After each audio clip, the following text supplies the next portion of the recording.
In 1939, the year when Emil Constantinescu was born, if someone would have crossed the Euro-Asian continent from the Pacific to the Atlantic Ocean, from Tokyo to Lisbon, would have passed only through states under dictatorships. The place of his birth, on the shores of Dniester River, a border between the Soviet Union and Romania, would become the starting point of military invasions towards the east and later towards the west. Firstly, as a result of an agreement between the communist dictatorship and the fascist one, Ribbentrop-Molotov Pact, and secondly, in a reverse of the war between Hitler's Germany and Stalin's Russia. World War II caused the death of over 25 million military people and over 73 million civilians, huge economic losses, and the destruction of the world cultural heritage. The end of the military confrontations in 1945 did not bring a real peace, but a Cold War marked by the expansion of the communist dictatorship into Central and Southeastern European area, more human life losses, which only for Soviet Union are estimated to over 20 million people killed for political reasons by orders of their own leaders. Several million lives mutilated by deprivation of liberty and spiritual terror should be added from Vladivostok to East Berlin. As a child, Emil Constantinescu went twice through the refugees drama and during his teenage and adulthood lived under a totalitarian and repressive regime. It led him to understand that peace is the most important treasure of humanity and that it is related to democracy and the respect of human rights. After 1989, when huge popular movements in Eastern Europe led to the fall of communist dictatorships, Emil Constantinescu was elected by professors and students alike president of the University of Bucharest and became the leader of the civic movements, dedicated his life to building peace in his country and in Eastern Europe through a project based on reconciliation and harmonization of relationships between Eastern countries after centuries of violent national and ethnic confrontations. Interethnic conflicts in Central and Eastern Europe, frozen during communist dictatorships, broke out firstly in Romania in March 15, 1990 in Târgu Mureș. In a monstrous attempt to return to power, agents of the former communist political police tried to start a civil war, announcing what was to happen later in former Yugoslavia. Romanian and Magyar ethnic groups turned against each other, clashed in violent conflicts in the city central square, and only democratic intellectuals' reaction prevented a tragedy. 7 years later, in the same square in Târgu Mureș, Emil Constantinescu, now President of Romania, and Arpad Göncz, President of Hungary, were acclaimed by both Romanians and Magyars.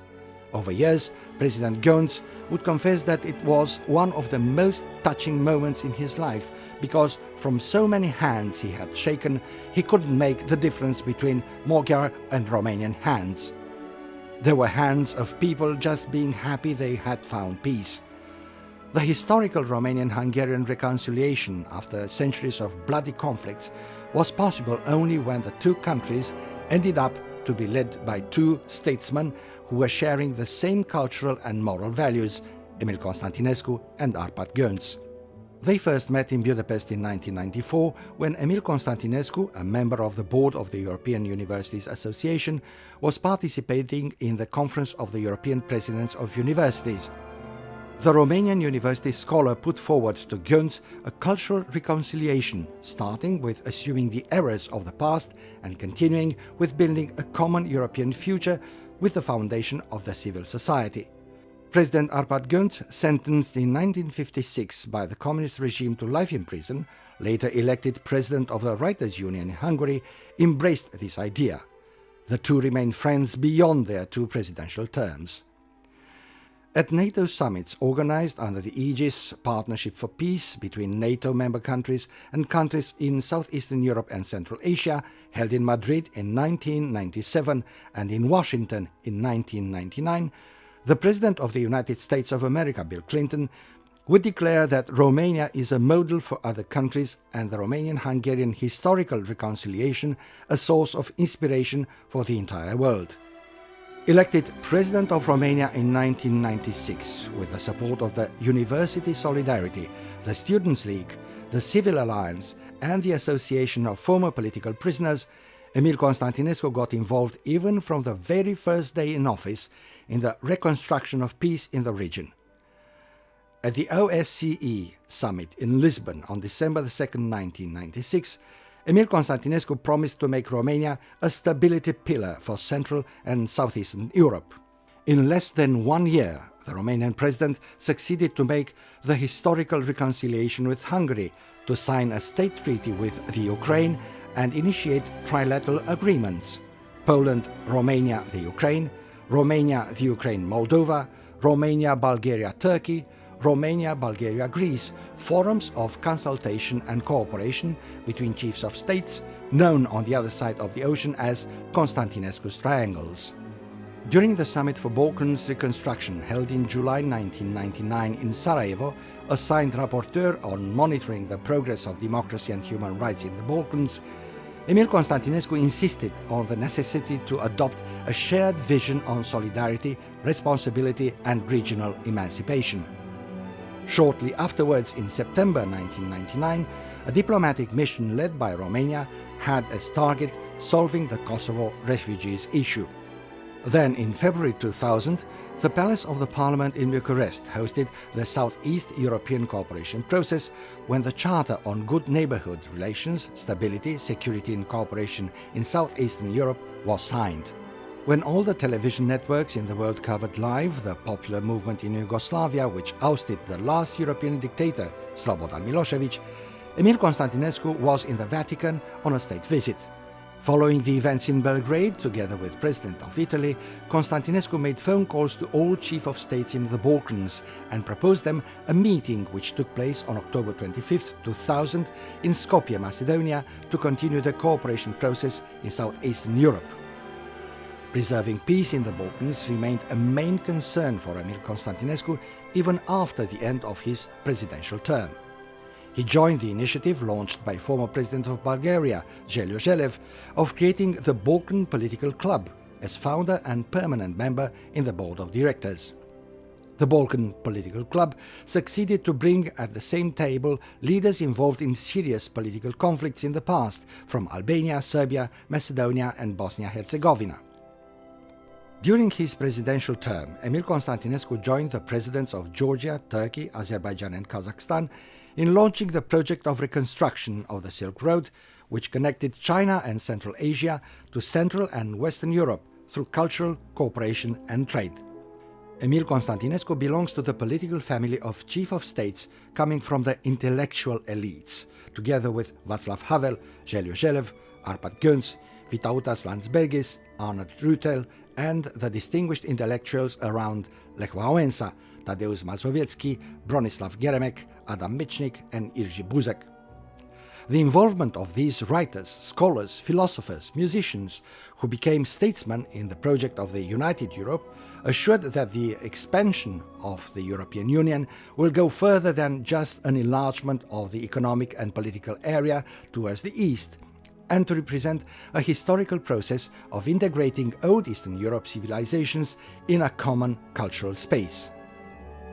The respect for racial, ethnic, cultural and religious identities, the right to be different, understanding the other's motivations, ecumenism and multiculturalism are values Emil Constantinescu has served all along his life. Elected in the board of several international organizations like World Justice Project, Habitat for Humanity, World Academy of Art and Science, Institute for Cultural Diplomacy, he could act for promoting these values globally. Launching the Levant Institute for Global Peace by the Institute for Cultural Diplomacy in the World Academy of Art and Sciences opens a process which, when we learn from the history's tragedies, assures that the people of the 21st century can build a safer and better world for us all. Emil Constantinescu's activity in serving peace, democracy and respect of human rights as a statesman, scientist and a man of culture was rewarded through several honors, awarded by prestigious international institutions meant to acknowledge his political and academic achievements in the field of global cooperation. In 1997, he received in Paris the Aristide Calvani Award for Peace, Democracy and Human Development. 1 year later, in 1998, in New York, the East-West Institute proclaimed him the European Statesman of the Year, following in the footsteps of Helmut Kohl, Václav Havel, Mikhail Gorbachev and Ronald Reagan.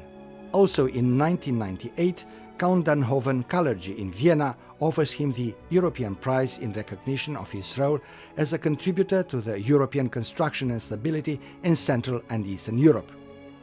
In 1999, he was awarded in Atlanta the prize of the American Bar Association for exceptional merits in promoting the rule of law. In 2011, he receives in Madrid the Ambroise Vollard Prize for the education of professional and moral elites. In November 2013, in Manila, Emil Constantinescu received the most important award on the Asian continent, Gusi Peace Prize. A few weeks ago, on December 1st, 2013, on the occasion of Romania's National Day, Emil Constantinescu received an homage with symbolic meaning. The prize, Artisan of Peace for Eternity, Heroes Do Not Have Nationality, handed out on behalf of the National Association of War Veterans in Romania by a 90 years veteran, twice wounded in the World War II battlefields. A peace message coming from those marked by the wounds of war and political terror, which Emil Constantinescu forwards to the young people of today's world, is meant to ensure that the tragedies of war will never happen again.